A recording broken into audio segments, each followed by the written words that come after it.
Right now on KCOY 12 Central Coast News at 5. Hit the gas! Hit the gas! Raging fires in the south turned deadly. The amazing pictures as people tried to outrun the flames. And 2 inmates gone from a Lompoc prison. I had no problems living next to the prison until the first prisoner decided to walk away. Now angry neighbors complain notice came too late.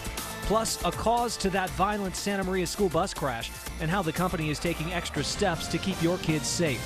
KCOY 12 Central Coast News at 5 starts right now. Live from the largest news team on the Central Coast with important local coverage, this is KCOY 12 Central Coast News at 5 o'clock. Good evening and thanks for joining us. I'm Melissa Mahan. I'm Scott Hennessy. The search continues tonight for 2 inmates who escaped from the Lompoc prison. It's the second escape in the last few months. Vicente Ramirez Jr. escaped back in September. Last Friday, Hector Medina escaped. Prison officials have not released a picture of these 2 inmates. That's just one of the issues they are facing right now. KCOY 12's Amanda Valdez spoke to one man who lives near the prison about his concerns. She is live in Lompoc for us tonight. Amanda? Scott, Melissa, that man lives here in this neighborhood. It's about a 30-minute walk from the prison, and he says when an inmate escapes, he'd like to be notified immediately. Just a few miles down the road from the Lompoc Federal Prison sits neighborhoods like this one where Jim Stiegel lives. I had no problems living next to the prison until the first prisoner decided to walk away. Within the last few months, prison officials say 2 inmates have escaped. Vincent Ramirez Jr. escaped back in September and Hector Medina this past Friday. Both of them from the prison's minimum security. We didn't get any phone call or reverse 911 or anything. We were told through media like your station. Stiegel says he's only come to learn about the inmates missing days after they escaped. It's really nice homes. It's a real nice place to raise children. It's quiet. And it's ridiculous that nobody would inform us that a prisoner would leave. He says he's surprised that people who live so close to the prison weren't immediately notified and wishes there was a better communication system to help keep neighbors aware of what is going on. I'm enraged that nobody heard about it.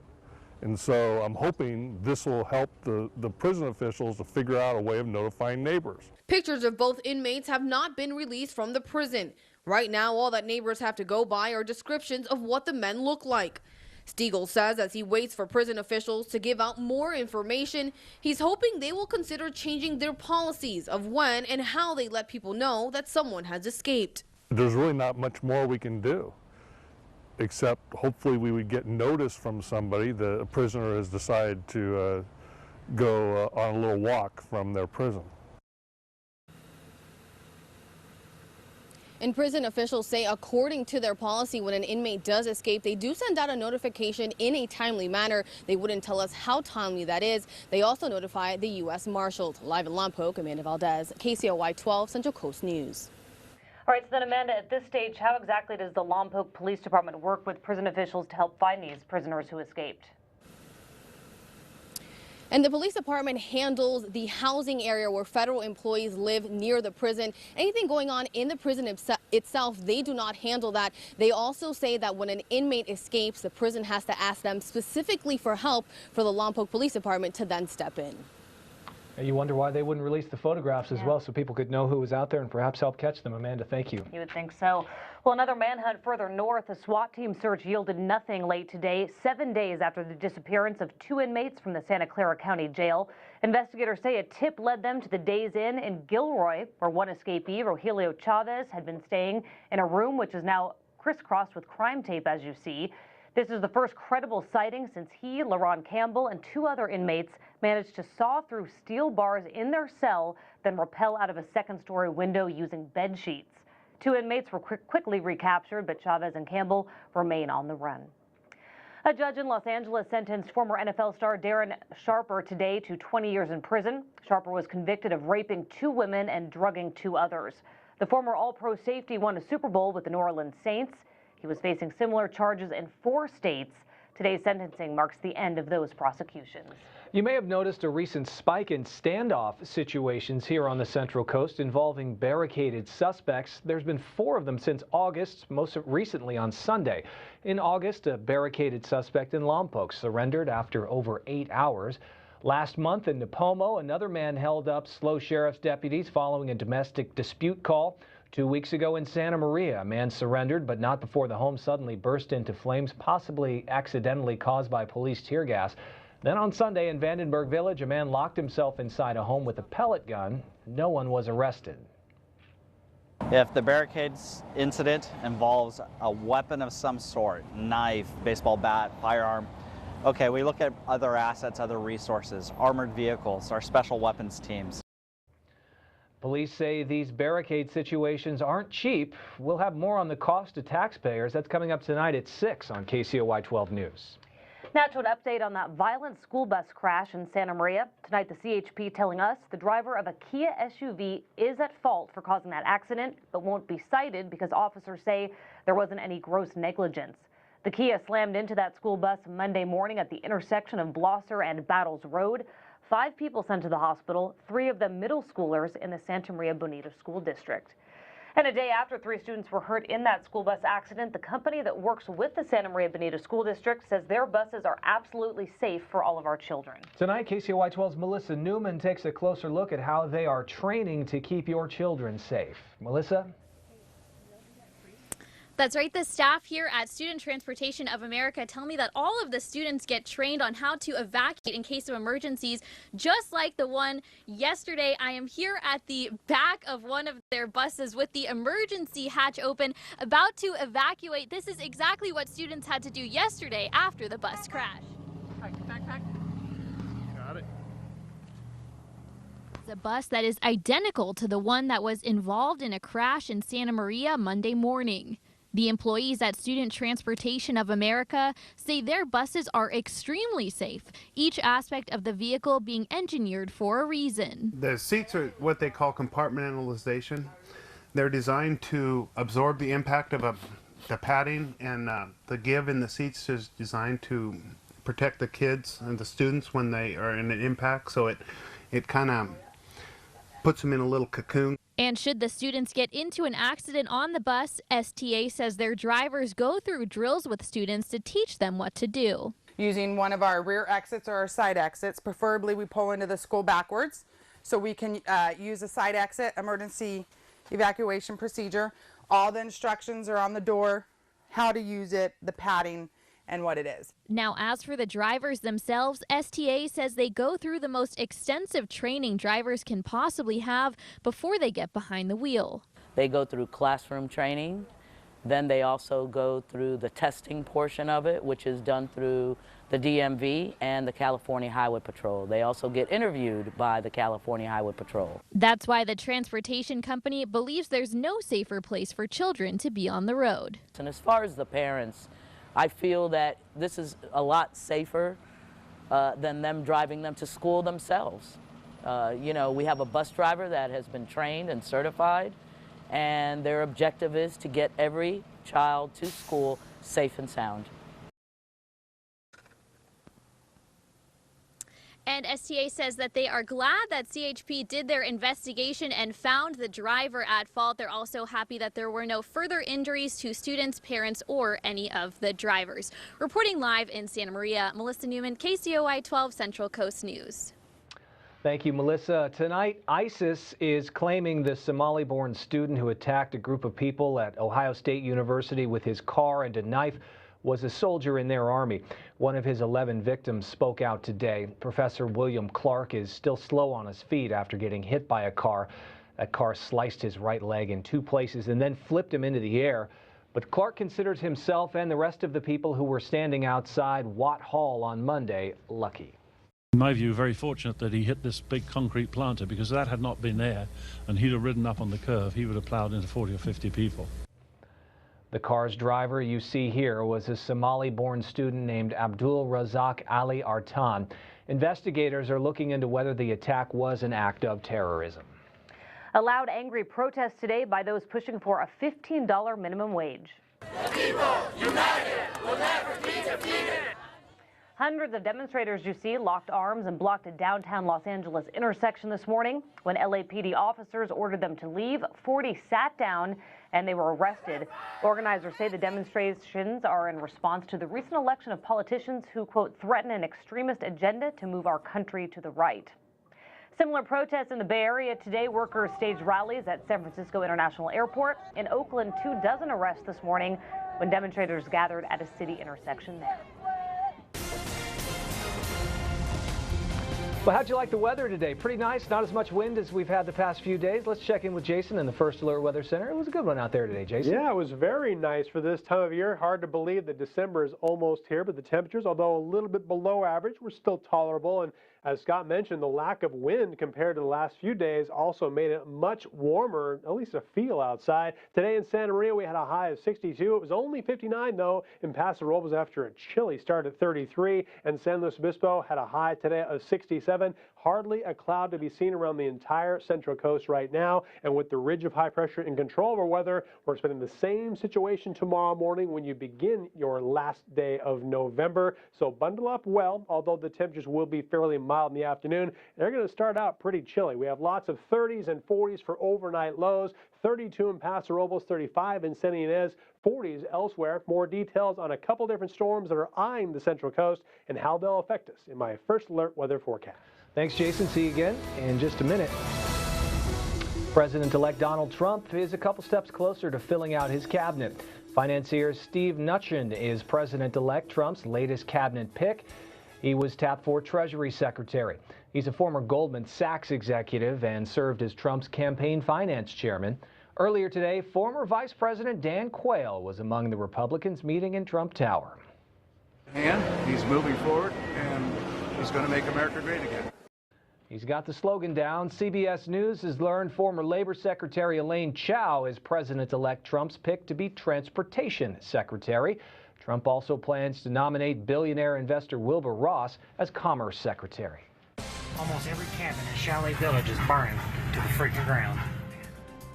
Well, just ahead, Tennessee is burning. Wind-whipped fires strike a popular tourist town, forcing people to run for their lives. And the California American Legion holds a Thanksgiving dinner, and now 3 people are dead. It's harrowing, it's heartbreaking. I think it's going to take a long time for football to digest. Plus, a plane crash kills the soccer dreams of an entire community. Today, new video of the team just before that crash. That's next on KCOY 12 Central Coast News at 5.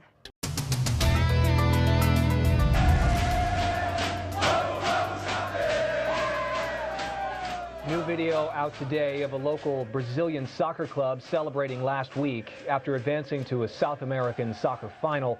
The players cheered in the locker room after winning a match that allowed them to move forward in the tournament.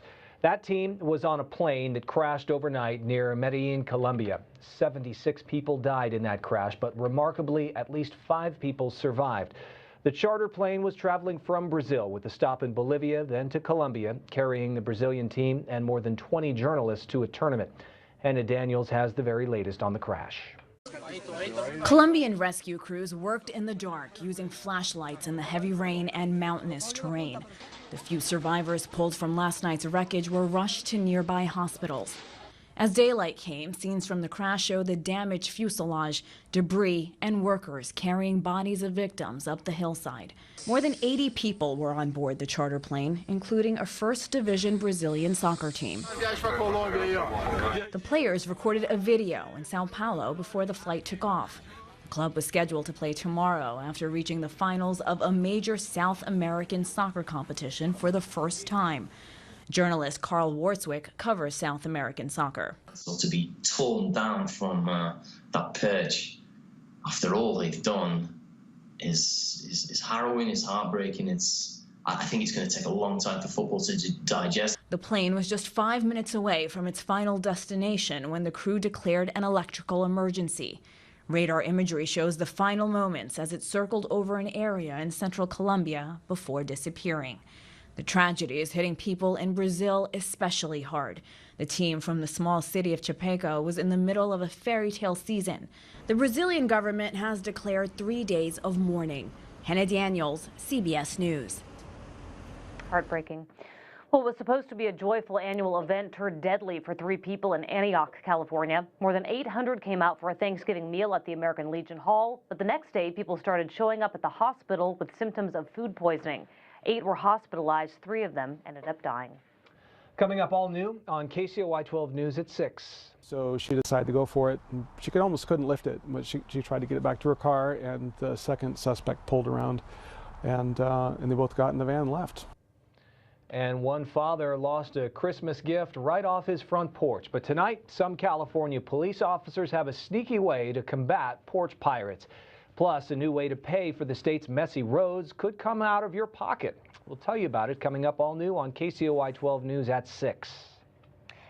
Now to those devastating wildfires in Tennessee. One city mayor there now says the fires have killed 3 people, destroyed hundreds of homes and businesses.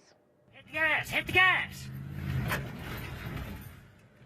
Well, you can see why. This cell phone video shows flames surrounding a driver evacuating the area of Gatlinburg, Tennessee late Monday night. The driver says he was able to escape. Those flames closed in on a downtown Gatlinburg hotel. People trapped inside that resort recorded video on their cell phones you see here as that fire burned around them. So they're keeping us in here for now, but the smoke is like really bad in here. High winds caused what's called the Chimney 2 fire. It began in the Smoky Mountains last week before descending on surrounding towns in the Tennessee mountains. Can't imagine anything much scarier than that. I mean, unbelievable. And, you know, we're no stranger to wildfires here on the Central Coast, Right. Jason, and it can start up in the mountains and just, it rolls down, hits town, and before you know it, it just spreads so fast. Oh, yeah, it's been bad. And it's also been bad for much of the southern tier of the United States because of La Nina. The southeastern part of the country has had a bad drought just the last few months, not quite as bad as California's. But as you can see with those fires, it has been pretty bad. Well, I want to show you something that's pretty cool. This photo from Lee Mendoza showing lots of cirrus clouds streaming over the area. We're expecting more of those the next couple days. Some very pretty weather in our forecast. Thank you very much, Lee, for sending that photo in. And we have any kind of weather going on, I want to see what you're seeing at home. So take those weather photos and email them to me, or you can send them to me on Twitter and on Facebook. Well, it was a below average day for Santa Maria, but still fairly comfortable, especially with weaker wind. Had a low this morning of 40 and a high of 62, but with a clear sky and also fairly weak wind, it's cooling quickly. 53 degrees, 10-mile-an-hour wind, and this is the strongest wind of anybody around the Central Coast. It's 52 in Paso Robles, still hanging on to 60 for now in San Luis Obispo, 55 in Lompoc, and 62 degrees in Santa Barbara. Let's look at the bigger picture. We have our weather controlled by this ridge of high pressure, so lots of sunshine for us, but 2 storms are poised to affect our weather through the early part of next week. Here's the first one. Here's the cold front associated with it. That's going to be pushing over us Wednesday into Thursday, but especially late Wednesday into Thursday and early Friday. It's going to give us some gusty wind, but unfortunately, no rainy weather. Then another storm over the Aleutian Island chain. That will be affecting us early next week. I believe Ventura County will probably get most of the brunt of this wind, with more Santa Ana coming in for the latter part of this week and early next week. But for us, hardly a cloud to be seen. We'll have a few more clouds coming into our sky by early tomorrow afternoon, and also a mostly sunny to partly cloudy sky at times on Thursday. Friday looking fantastic with a lot of sunshine and a gradual warming trend before the second storm moves our way. Now, if you aren't watching KCOY Channel 12 at 6 o'clock, and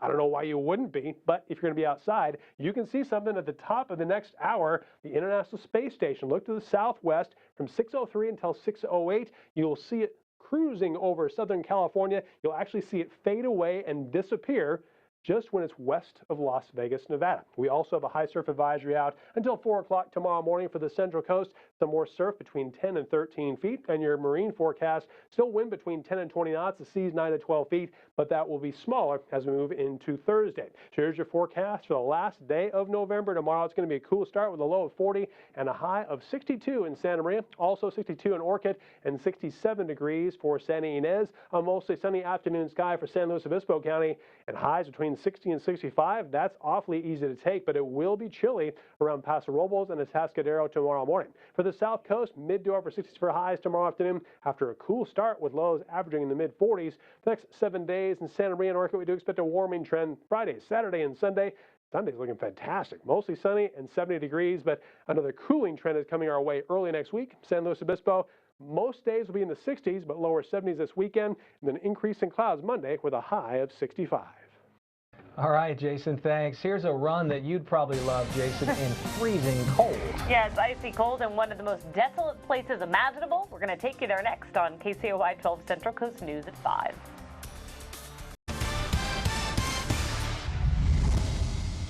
Cold hands. It's the one thing that worries me. Yeah, the people running in this race say we here on the Central Coast can never complain about it being too cold. 50 athletes from around the world competed in the 12th annual Antarctic Ice Marathon, battling snow, ice, and temperatures of 4 below zero. Runners from 17 countries piled on the layers of clothing, goggles, and gloves before setting off on the 26-mile race. Why? Who knows? But they ran 2 laps around the Union Glacier Exploration Camp. That is 600 miles from the South Pole. It was tough, but it was beautiful. It's gorgeous out there. Wow. If you're curious, a runner from Ireland won the men's race. A Polish woman came in on top for the women, and certainly that running would maybe keep you warm, but I mean, you have to gear up just to even start the race. It's hard enough to run a marathon in ideal conditions. I know. Right? And you joked, we say that. Oh, Jason, it's getting so cold here on the Central Or Coast. under, like the breath that you take, you not only can you see it, but it probably hurts to inhale that cold air. Jason. We can't complain. Oh, yeah. That footage looked like it could have been just video from when I was growing up in Montana. Not as many of the country's flags around, but mountains, snow, sub-freezing and sub-zero temperatures. Oh, I don't miss that too much. But yeah, you had to wear one of those things they kind of wear in bank robberies to keep the really cold air from going into your lungs. Well, anyway, we're not going to be that cold tomorrow morning, but it will be a little bit chilly, 30s and lower 40s. A nice end to November tomorrow with highs in the lower to mid 60s, but we do expect a little bit more sunshine before the weekend arrives. All right, Jason, thanks. Remember, breaking news anytime on our KCOY mobile app or KCOY.com. Thanks for making us your #1 5 o'clock news in Santa Maria. CBS Evening News with Scott Pelley is next, and we're back at 6.